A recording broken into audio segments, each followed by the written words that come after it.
right. Well, good evening.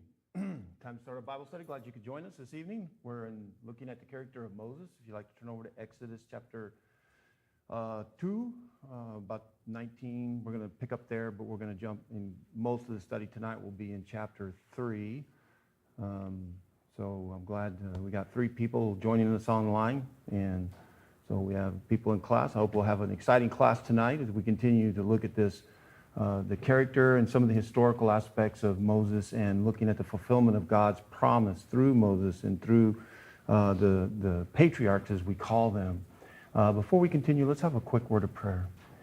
Our most merciful and loving Father, thank you so much for all that you do for us and what you continue to do for us and what we can look forward to, Father.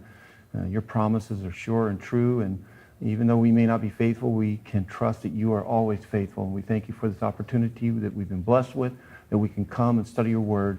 We hope that our hearts and our minds will be cleared enough to where we can listen to the scripture as we read it, to apply this lessons and this wisdom into who we are, so that as we journey through this life, we'll be able to make the right choices and glorify you in the way that we live among all the people around us.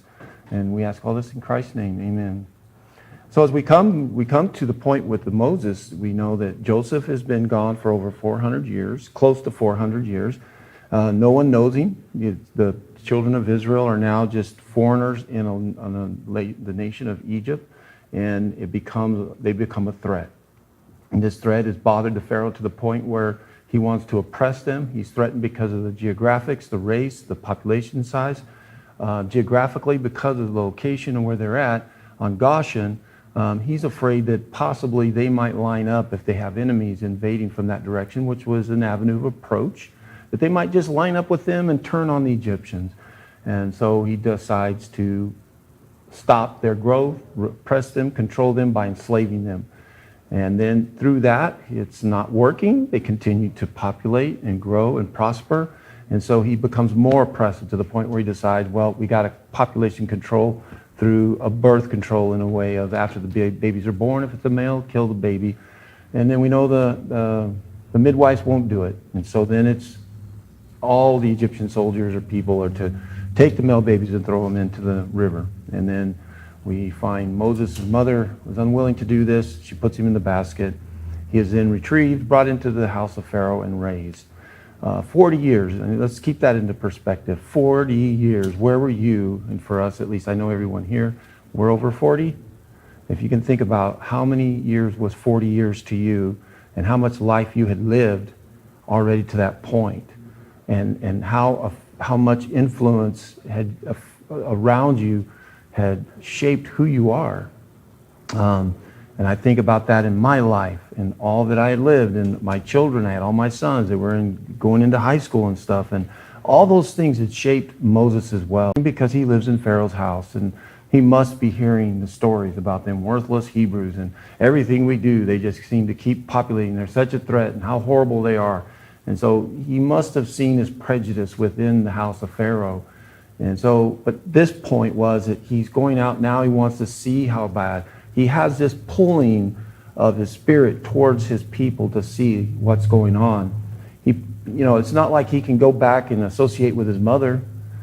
He's been separated for so long. And on top of that, we don't even know if they're alive. We have no idea if his parents. Now we know Miriam, his sister, and his brother are. But there's nothing that says that he ever really knew who they were or how much he associated with them. And it would be dangerous. If you think about it, it would be dangerous for him to associate with the Hebrews for his sake and for them. So in this investigation and trying to find out, he ends up becoming very offended by the treatment of one of the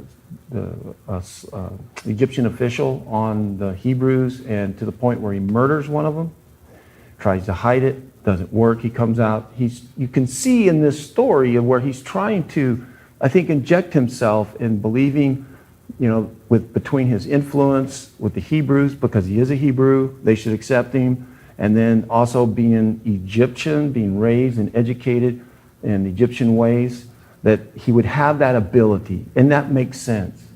It would make sense. He's at a respected age of 40. A lot of scholars have said he's probably even had military training.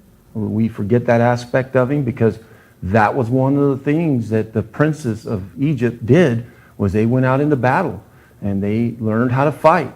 And so, but we never talk about that, that aspect of Moses, because it's a very minor part of his character. But you could see where he could use and think, I can have an effect here. I can have a positive effect.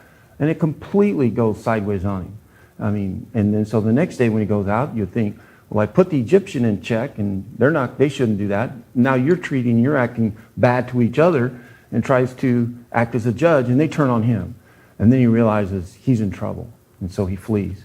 So the second phase is the next 40 years. He has 40 years, 40 years, 40 years. First 40 years, raised as a prince. The second 40 years, which we're in now, he is a fugitive, living in exile, and way out. In Midian, across the Red Sea, he's hundreds of miles away, and then he meets Jethro's daughters by the well, and he defends them, and then Jethro takes him into his house and welcomes him, and then allows him to marry into the family, and he settles in. So now we've gone through from this princely life to the complete opposite, to living in tents, being nomadic to some degree with the shepherds, the sheep and the flocks. Not a lot of creature comforts. The amount of gold and riches in Egypt is hard for us to comprehend. One scholar I read talked about how if you just look at King Tut's tomb and the amount of gold and the articles that they found laid with jewels and gold and all that, and he was a minor pharaoh. He's famous because we discovered his tomb intact. And so we were able to see a lot about him, but he was only around 19 when he died. He was very young, very insignificant historically. If you were to compare him to Ramses and some of the other ones, and they talked about the amount of riches that were in the palaces, the comfort creature, the things that they had available to them, and hygiene, they were very clean. And then you go to a shepherd life. It's a little bit of that mid-age crisis point where you realize, all that I've done to this point, what did I do it for? And then thinking, I've got the right plan, I got the right motive, is to help my people. And that completely blows up, and now you're living off as a fugitive, wanted for murder, and you're living as a shepherd. And it's got to be very impactful upon his emotional state, and thinking, what is my value? What is my value? I think we all have that in our lives. We all reach a point in our lives where we go, what's my value? What's my direction? And we call that a midlife. So 40 years he spends in exile. And so that puts him at 80 years of age when we find that he meets God. 40 years of waiting, which I still marvel at because of this idea that his age and how he then spends another 40 years, not a 20-year retirement plan, in leadership role with the Israelis. We retire at 20. This man doesn't even go to work until he's 80. And then from 80 until 120, look what he goes through. Guiding and leading and managing, establishing a government, discipline, organizing the government, the religious ceremonies and all of those things. And he's going to do that from age 80 on. I'm tired at 60. I can't imagine taking on all these roles. And so we ask, I've always asked when I've come to this point of looking at Moses is, why did it take so long? God knows about the timing. He can providentially make things move as he wants. He can encourage, like the brothers throwing Joseph in the well when they did, to trigger the amount of years, because God said 400 years they would be in a foreign country. But God triggered that. God triggered this event to where Joseph was the one that went at that time. Moses was born, and I believe that it also was something that was being provided, not miraculously, but God triggered this child and this character to come onto the stage and take off. And God also knew that it was still 80 years away before he would even be ready. And so look at it from God's point of view to us. You talk about how we don't have patience with people, and we look at God and say, why is it taking you so long? But, I think we need to look at it from the other side is, look how patient God was with Moses. I mean, he waited till he was 80 years old when he was finally, honestly, ready to be fit, I think, and it prepared him. What is the life of a shepherd? What do you, well, think of the cowboys. What did they do when they were running living out here in the West? Did they have Facebook? Did they get on there and chit-chat? Did they get on the cell phones? And they were responsible for the sheep, of course, and make sure that no wild animal or anybody could have been someone even trying to come in and steal the sheep, but they were responsible for the feeding, for the security, and I doubt if they ever got much of a break. And depends on how much land they had. I'm sure they had to continuously, just like the cowboys, go around the fences to make sure nothing's trying to come in. And how does that shape your character? Do those attributes? Self-sufficient. What's that? Self-sufficient. Probably the only time they ever talked to people's other shepherds. Yeah, and how often? So those attributes, what you're saying, those duties change you. Look at David. Some of the things we can pick up from what it would be the life of a shepherd was, remember, he was out there by himself for probably, who knows, days minimally, probably by himself, alone. Nobody to talk to. No human contact. Some people could not handle that. And so what do you do for the awake hours besides looking at sheep? Sitting there looking at these sheep. And then you got a lot of time to think, don't you? You got a lot of time to change your character to match. If you're going to be a good shepherd, you're going to know your sheep. You're going to know that one, you, that is always messing with the other ones. You're going to know the one that's always trouble or the one that's in trouble, and you because you're watching them intently and seeing what's going on. There is a great book I always recommend it. It's called A Shepherd's View on Psalms 23. And it's an actual shepherd from South Africa. And he's a Christian. And he was a shepherd, and then he applies all the things of being a true shepherd of sheep to Christ and being a Christian and an elder. And it's amazing. This is, it's not just some menial job to keep him busy for 40 years. Everything he's doing is in total preparation to be ready when God calls him. Everything from watching the sheep, learning their behaviors, being able to look at those animals and have a care for them, a desire for them. They have personalities. I've got chickens, and those silly things, I thought they were the dumbest animal. I just thought, they're just this crazy bird that runs around and eggs and makes a mess and lays eggs. And those things will follow me. They have personality. And now I kind of watch them, and I can tell, oh, this one's molting. This one's starting to do this. And I can kind of pick up on those things. And they're kind of interesting. They come to the back door. They sit there and talk to me and make a bunch of noise if I don't get out there and feed them on time. There's just this amazing aspect, I think, that what Moses is gaining out of being out there for 40 years shepherding these sheep and having to be responsible for them, protect them, maybe even like David, fighting off animals that are trying to kill them. When they're sick, taking care of them, making sure, because they're valuable. That's money. That's like walking around guarding your bank account. Because those sheep, that's your capital. So anyway, I know I may be talking a lot about that, but I think it has to do, think about the opposite. We know what he's going to spend the next 40 years doing. And I bet you there's a lot of times later on he wished he was alone with sheep on the mountain. But Versus hurting these people. instead of hurting the people, right? But think about the qualities of that were so for 40 years that he's now going to be able to use and see them not as animals, but as somebody that needs a shepherd. So we don't know why it took that long. So let's jump into chapter 3, verse 1. Aline, she has a comment.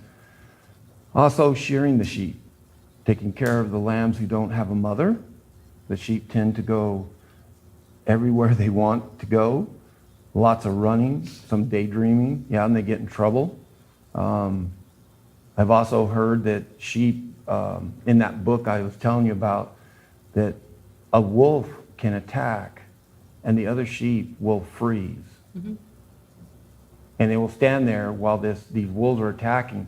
Now, the total opposite, which I love, is the fainting goats. Have you seen those? Mm-hmm. You can go up and go, boo, and they pass out. Yeah. I know it's not the same, but that's, they won't even, and the other thing is, if you don't move them to another pasture, they will sit there and starve to death. It's almost like you have to keep working them and watching them and be interactive. It's not just put them on auto cruise and they take care of themselves. There's a lot of work. Thank you, Eileen. So we see, I call it meeting God. Moses meeting God. Now Moses was keeping the flock of the father-in-law Jethro, the priest of Midian, and he led the flock to the west side of the wilderness and came to Horeb, the mountain of God. And the angel of the Lord appeared to him in a flame of fire outside the midst of a bush. He looked, and behold, the bush was burning, yet it was not consumed. And Moses said, I will turn aside to see this great sight, why the bush is not burning. Now this is another aspect that, as far as like taking care of the animals, is natural threats. Wildland fires. He sees a fire, and that would catch his attention, because if that becomes a brush fire that starts to spread, he's got to get those animals out of there, get them moving as well. But what an unusual sight. I mean, it's very, so abnormal. He is so in tune with nature. That's another thing.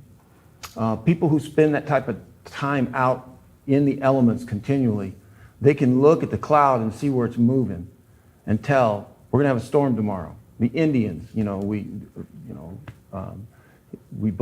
got to the point where they could tell a lot about a little bit of a breeze this direction, it's changing, the front's coming in, stuff like that. Us, if we don't have our app telling us it's going to 10% rain, we're lost. But so this is another aspect where he was so in tune with the environment. And then to see a fire, first thought is, what's the threat? And then it's like, well, wait a minute. That thing's not really burning? I mean, I would rub my eyes and wonder. It's absolutely, this to me is one of the most amazing introductions that God uses. A bush that burns that doesn't burn to get somebody. And so think why. With Jacob, it was a ladder. With Abraham, it was a voice. With Paul, it was a bright light on the road to Damascus. If you go through and think about the encounters where God has made direct contact, and then look at Isaiah, he's in the throne room. I mean, they're very important. They're not haphazard. It's not like God sitting there going, he's on the side of the mountain today, and so how are we going to get his attention? I got an idea. Let's do a burning bush thing. I mean, yeah, it'd work, but there's more, and that's what I want. So start thinking about, why would he use a burning bush that's not burning? And I think some of it has to do with this idea of the attention getter, because he's so in tune with the environment and the wind and fire and threats. With nature, yeah. With nature, that would grab him. And then the next aspect was, he's seen wood burn, but this is not really burning. But fire also, and the fact that now he's going to hear a voice come from it. So it's going to get weirder and weirder. Now, let's also, as we get into this, what does he know about God? What does Moses, I mean, we think of the Moses that knows everything about God. He talked to God like a friend. But at this point in his life, 80 years old, how, I hate to say religious, but how spiritually connected is he to this Yahweh God of Abraham? I don't think we've seen anything about that. We haven't. Previous.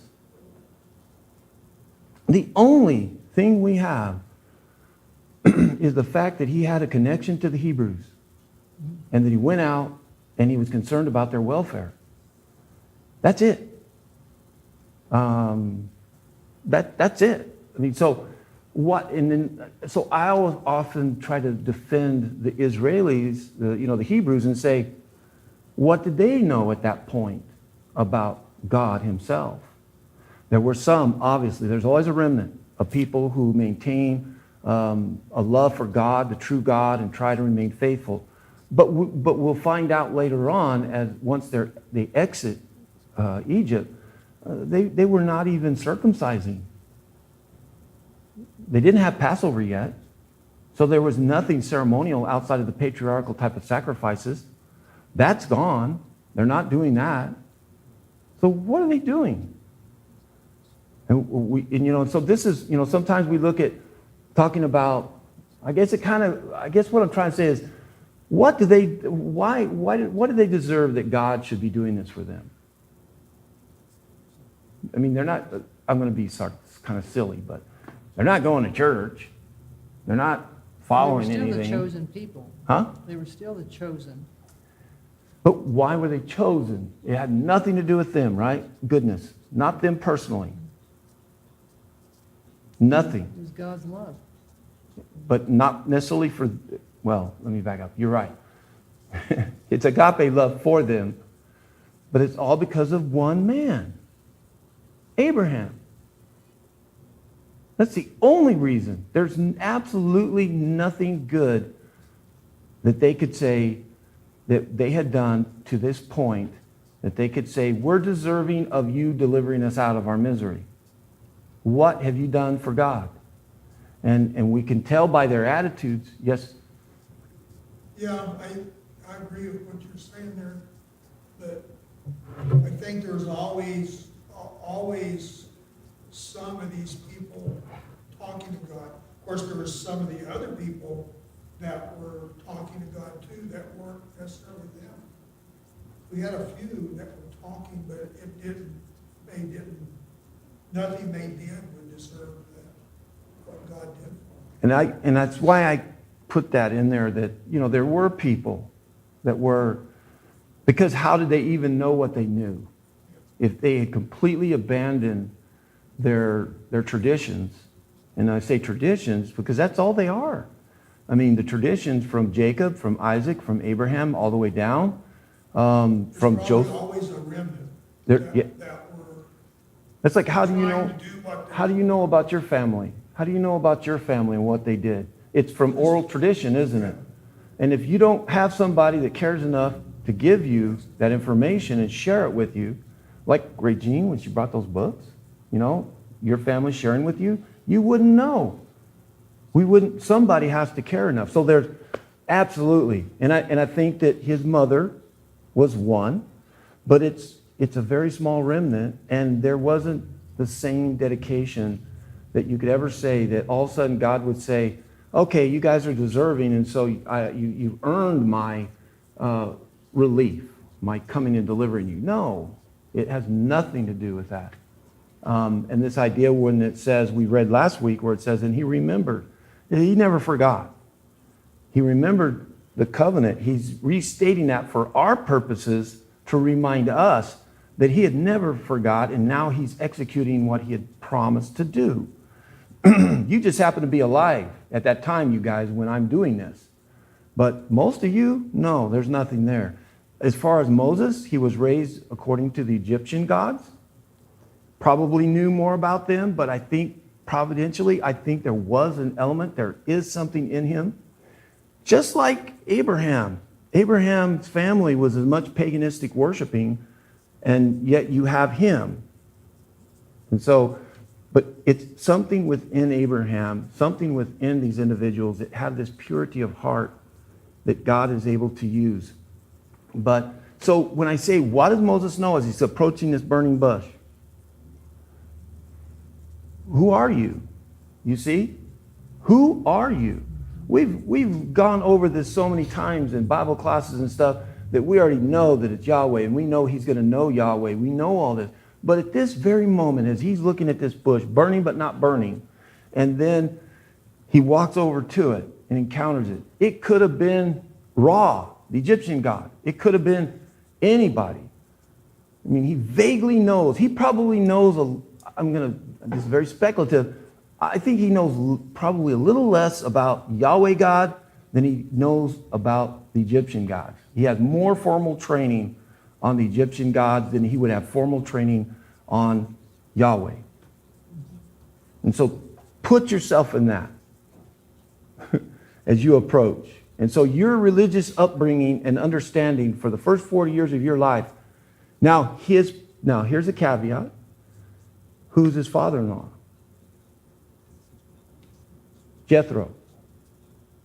And he is a priest, a median. So, and we don't know. I mean, apparently, priest to who? We never find that out, do we? So there are religious influences that he does have exposure to and such, and some good moral values. I believe that this is a priest that was one that was serving God. And it wasn't random that Moses showed up at that well with those girls and Jethro. Jethro, I believe, is a priest of God and serving God and the sacrifices like the patriarchs and such. So he does have this type, but how much would he know formally? There's nothing formal yet. There's nothing been codified that God's going to do with Moses. And so it makes it a bigger event when we come in there. Now notice that he says, and when the Lord saw, he turned aside to see. So this bush is burning, but not burning, sitting there doing this.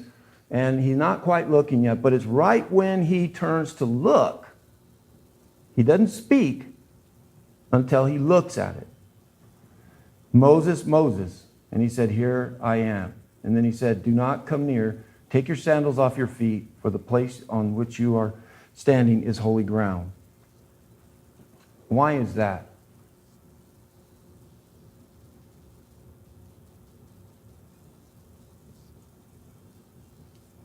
How many times have we seen where God has told a person to take their shoes off because they're in the same area that he's in? Now, what I'm getting at is this is more than just saying, if you don't take your shoes off, you're going to die. It's because obviously he needs to talk to him, but what it's doing is God is setting the stage for a conversation. He's setting the tone.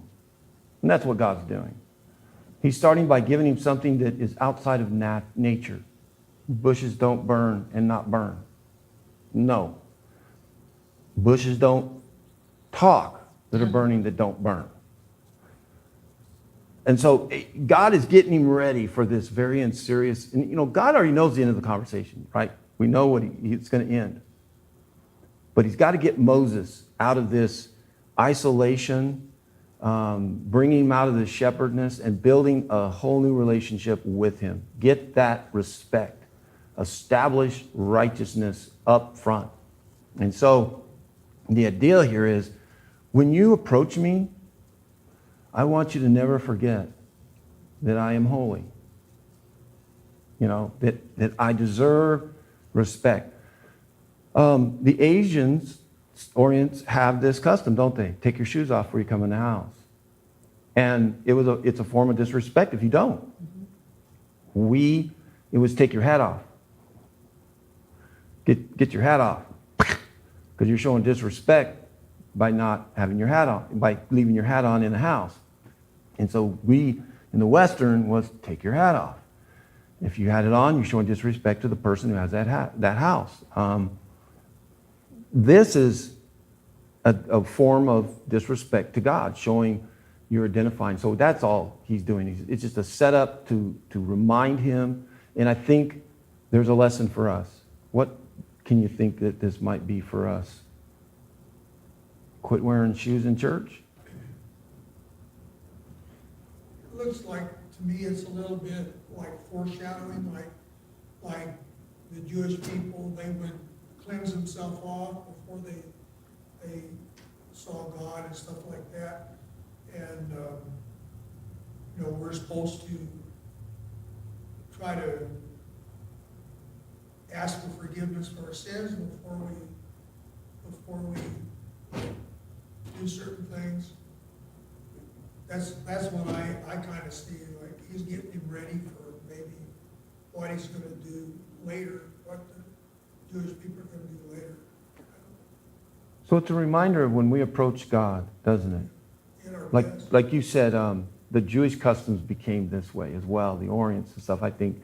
But the idea of this uncleanliness spiritually about us, and that as we approach him, we're not worthy to be able to approach him, and we need to. And God's not doing that to show his elegance and his right, and you need to bow down before me, and his ego.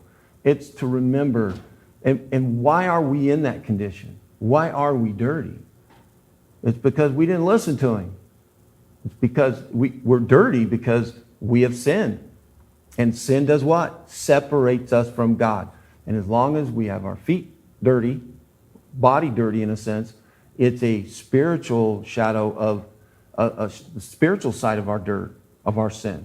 And to remind us of who we are and that we are approaching God and that he is wanting us to come, but be mindful of our relationship and our relationship with him. So it is holy. It's set apart. God has set that apart. And he said, I am the God of your father, the God of Abraham, the God of Isaac, the God of Jacob. And Moses hid his face, for he was afraid to look at God. This is a normal, a human reaction, is that when we find out. But God very clearly identifies, very specifically, I'm not just raw. I'm not any of your knowledge, the knowledge you have of these Egyptian gods. I am this God. Now notice he doesn't say he's Yahweh. He doesn't say who he is. He just says, this is the God I am. And that goes all the way back to Abraham, and he's familiar enough with that. And he's never, every God that he has ever known about has never interacted with him. Just like us, in real time. And so this is something that's just overwhelming. And then God said, I have surely seen the affliction of my people who are in Egypt and have heard their cry because of their taskmasters. I know their sufferings. I have come down to deliver them out of the hand of the Egyptians and to bring them out to that land, to a good and broad land, a land flowing with milk and honey, a place of the Canaanites, the Hittites, the Amorites, Perizzites, the Hivites, and the Jebusites. You notice the Jebusites? Anybody remember who they are? These are really Melchizedek's descendants.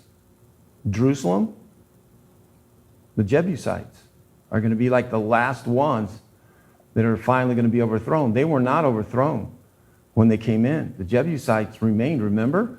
Nobody could overthrow them. And they remained until David was king. And then when he was reuniting the tribes back together, that they went and took Jerusalem, and then he established, it was the Jebusites that he went after. And look at what he's saying, the land. If we go back to that promise in Genesis 15, 18 through 21, he said when he made that covenant, he said, I'm going to give you this land. Now look at the breadth of this. From the river of Egypt to the great river of Euphrates. Wow. From the Nile all the way up into Iraq. And if you can think about any modern map. So what happened? Did God fail? Because did they ever take that? They never got that much land. They never occupied. This is not a failure. God gave it to them. Just like all the land that they were supposed to go in and take, They didn't. They never purged everybody off.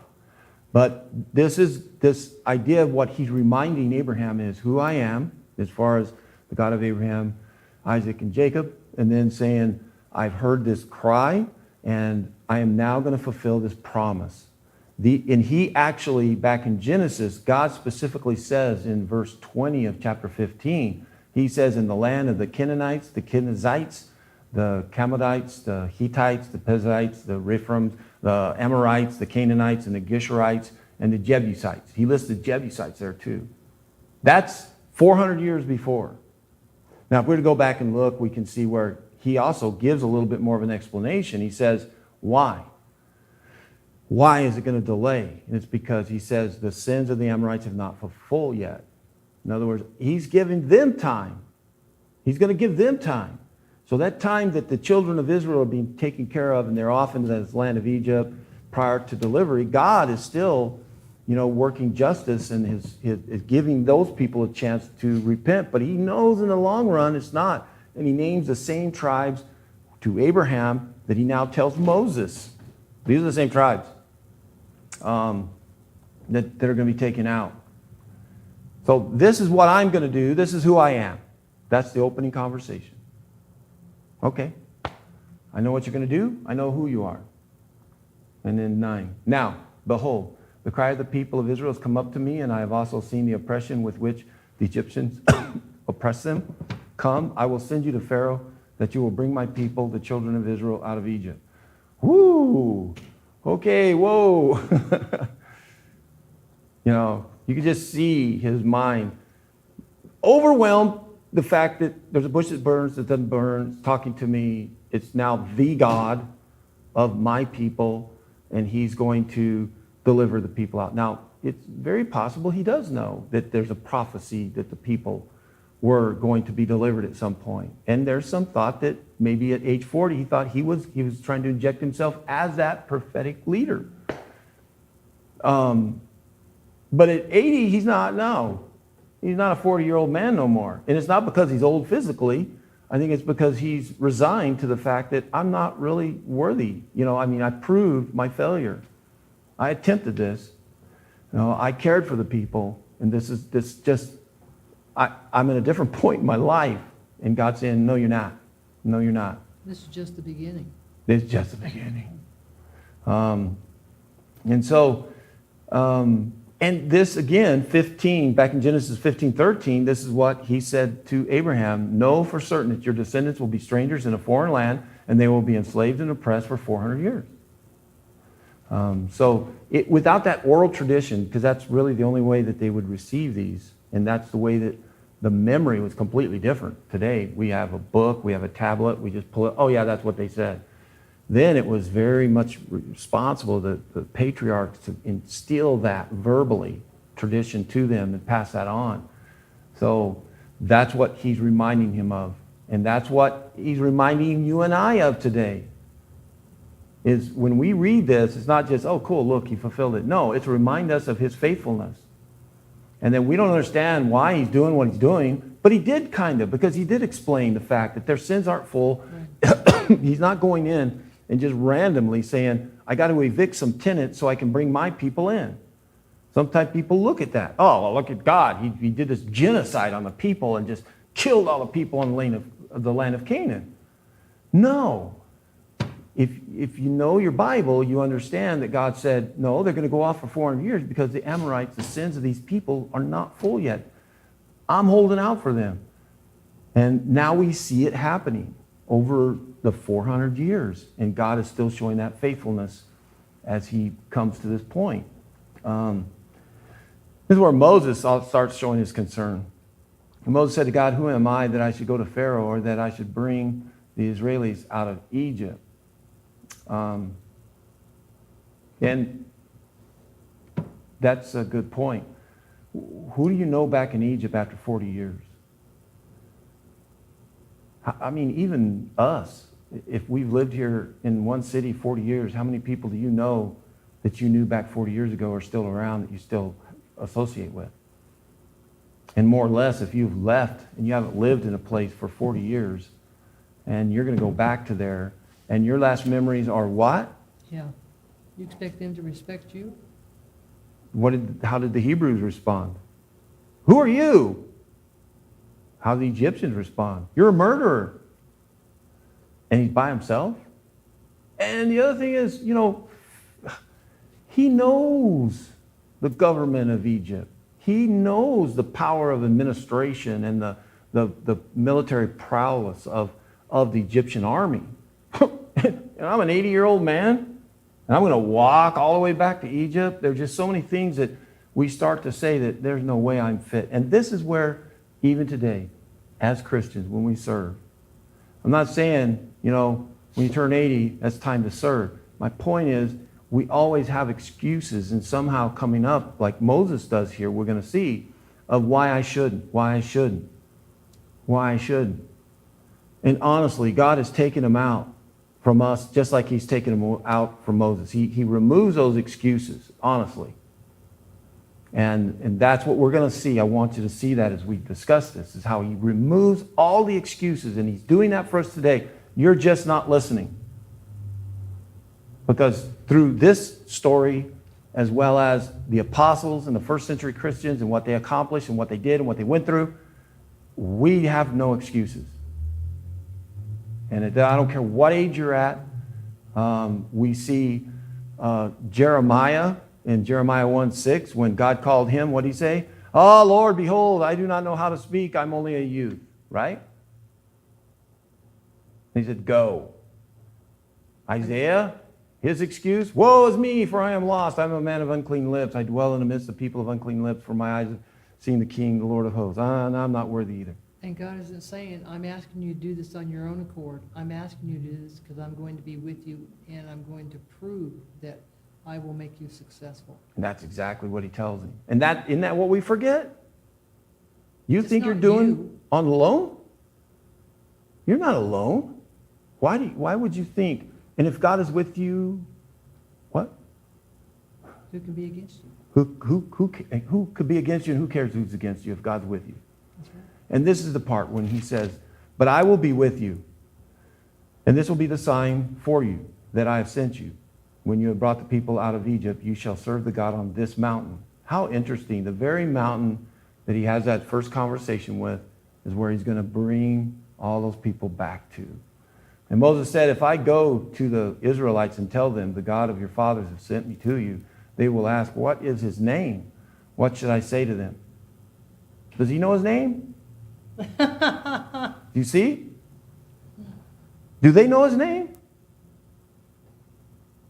The Jews, especially by the time we get to Jesus' time, even to this day, if you go to a Jewish site or you see something, they list, every time they, on their website, Jewish kosher websites, if I can say that, when it comes to the word God, it'll be blank. It'll have a, like asterisk or something. They will not even type G-O-D.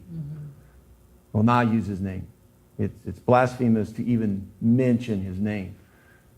I find it ironic because he doesn't even know how to relate to them. Today you'd say Mohammed. Well, I'm going to go talk to them and I'm going to say, I'm talking to you for the name of Mohammed or God or Hare Krishna or something. But it seems to be that this God at this point has this ambiguity that people, even though they know that this God, some supernatural thing, talked to Abraham and he gave him these promises and he took care of them, but there's still not a personal relationship here. This is what we see that's fascinating, that God now is not just, he's shifting from the patriarchal period to where everybody is going to eventually get into the point of this new kingdom. But this is why when we hear this conversation, him saying, when I go and talk to them, who am I going to say? And I love this. This is one of the most powerful, famous words. God said to Moses, I am that I am. Do you understand what that means? Is that always? I think I have down, I exist because I exist. There are three ways that it's expressed in Hebrew. It can be, I am what I am.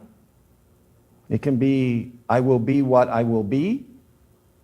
But does that help you? What's his name? Could it just be Bob? I mean, couldn't you just say Yahweh? I mean, that, to me, that doesn't help me. And I'm being really crazy, I know, but if you told me, if I said, what's your name?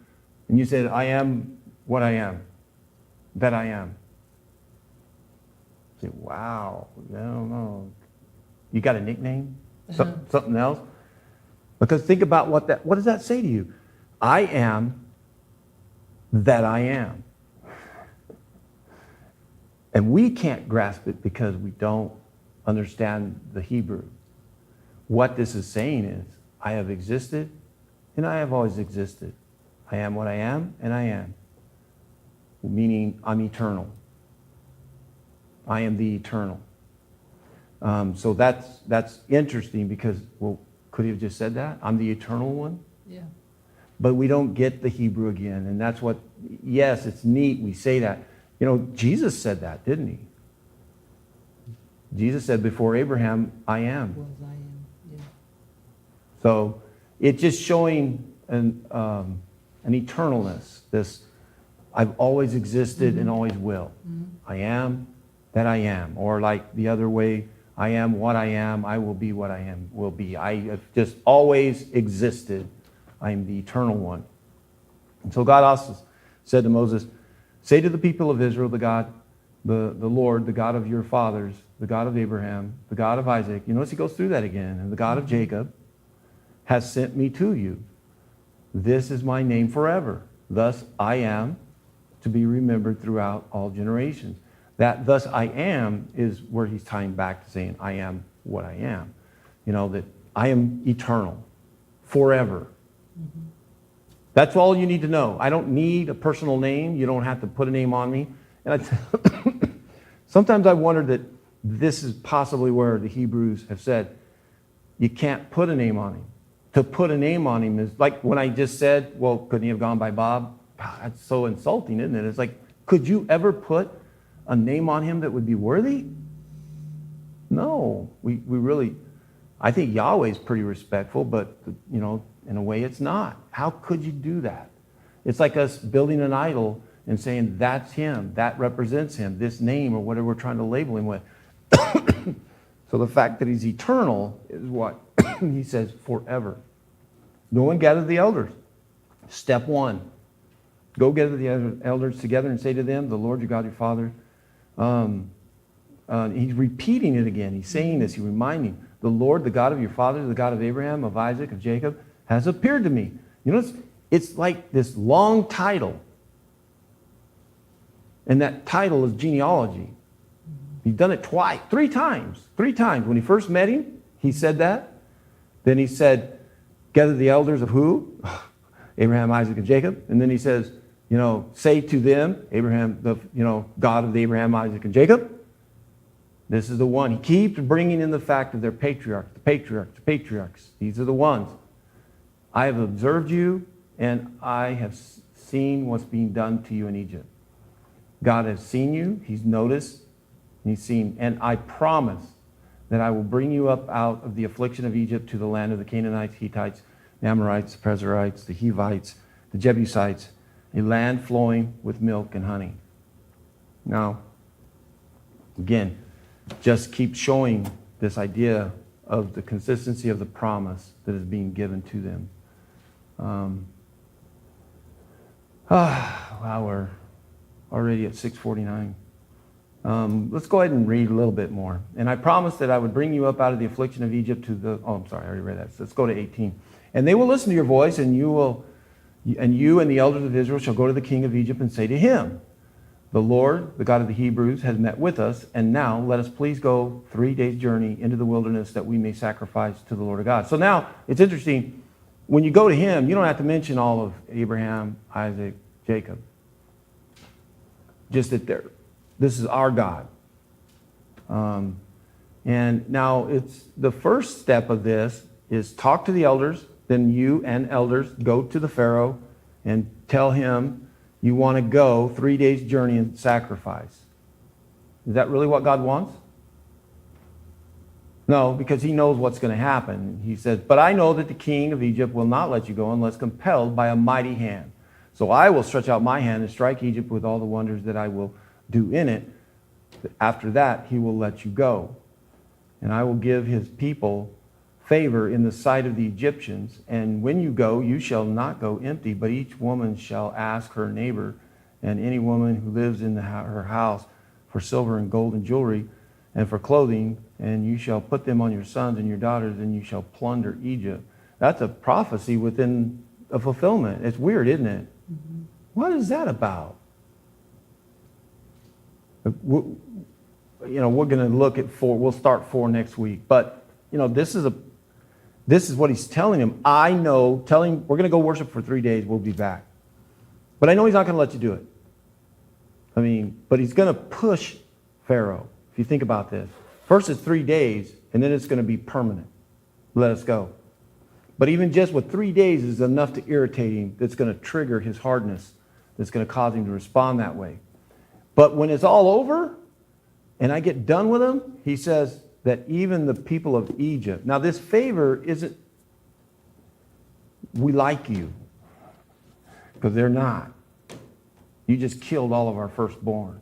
This favor is, you're not going to go out like slaves that are broke and have nothing of value. They're actually going to load you up, provide you, provision you on your way out. And that's what's so powerful about this idea. But it's also a prophecy within a fulfillment of the bigger prophecy that I am now also going to fulfill this, but on your way out, you're going to plunder this place. Now think about that. Here you are, eating mud, stomping dirt, just living a miserable life, starving to death. And not only is God giving you this insight that I'm going to smash Egypt, but on your way out, you're going to take the riches of this nation with you. Like they would really give it to him. Why? And that sounds impossible, doesn't it? Who are we? We're weak, we're worn out, we're tired. How are we going to go in their houses and get in their jewelry box? And you're telling me they're just going to favorably? It says, go ask your neighbor. I'd say, if you're leaving, leave. Yeah, just get out of here. But they're going to actually give them all their stuff, and we're going to see where that as well is going to be fulfilled. So next week we're going to look at the rest of this conversation where God has to battle more of those excuses and how God deals with it, and then try to apply some of those excuses that we use as well. So I hope you'll be able to join us at 9:45 for worship on Bible study on Sunday morning, and then also at 10:45 for worship, and 4 p.m. we're doing singing worship. So until then, God bless.